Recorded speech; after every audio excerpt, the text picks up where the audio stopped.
auteurs aussi, mais on arrive à, je trouve, à une anthologie avec un casting ou un line-up qui correspond exactement à ce qu'on voulait.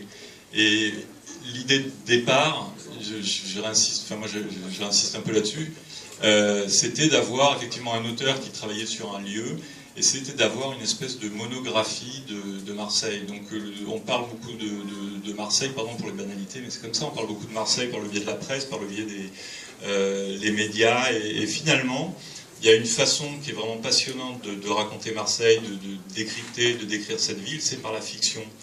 Parce que tout ici est tellement, alors ça s'engage que moi, mais tout ici est tellement incroyable et invraisemblable qu'il n'y a finalement que la fiction et ces soi-disant inventions d'histoires que composeraient les auteurs qui peuvent peut-être donner des pistes pour savoir dans quel environnement on vit. Parce que c'est un peu pour moi, c'est un peu le principe, on écrit sur une ville pour la décrypter, pour savoir quel est cet environnement, dans quelle mesure l'environnement et le territoire façonnent des comportements, des personnages, des destins, parce que façonnent des mythologies, des codes, des valeurs, etc.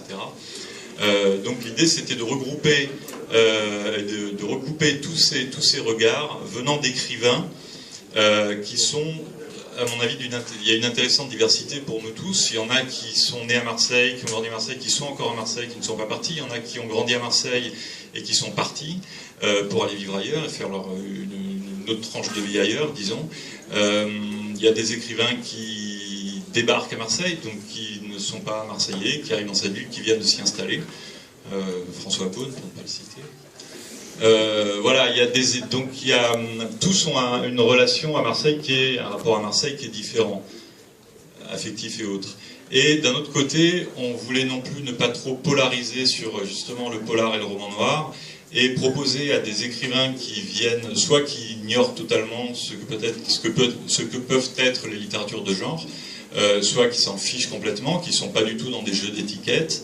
Donc proposer à des écrivains de tous horizons littéraires, on va dire, avec une vraie diversité, qui ne viennent pas donc que du polar ou du roman noir, de se prêter au jeu, ce qui devient intéressant quand on a des discussions avec tel ou tel écrivain au moment de composer le recueil, et que l'écrivain me dit « mais moi j'y connais rien en polar ». Je dis « tant mieux, viens, c'est super ».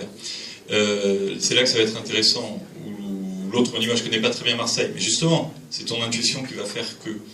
Donc cette diversité, on la retrouve à travers une chose, et je m'arrête après là-dessus, c'est que c'est pas une anthologie de spécialistes, c'est juste une anthologie de regards croisés, de gens où il n'y en a pas un qui a forcément une compétence plus qu'un autre pour parler de cette ville, comme pourrait être une compétence de journaliste, ce sont simplement des regards d'écrivains qu'on me propose aussi de découvrir. Moi je suis content aussi de réunir une palette d'écrivains marseillais que j'aime beaucoup, et justement qui se retrouvent, certains ne se connaissaient pas, vivent dans la même ville, travaillent sur le même matériau, Marseille, ne se connaissaient pas et se rencontrent aussi à travers cette occasion-là, et pouvoir dire qu'il y a des écrivains à Marseille, qu'il y a une vie littéraire, bon, ça veut tout et rien dire, mais en tout cas pouvoir faire entendre des voix, voilà, des voix littéraires finalement au bout du compte. Donc peut-être qu'au bout, peu importe le territoire, quoi, il y a juste l'histoire. Voilà, je m'arrête là. Ce qu'on vous proposait de faire donc après,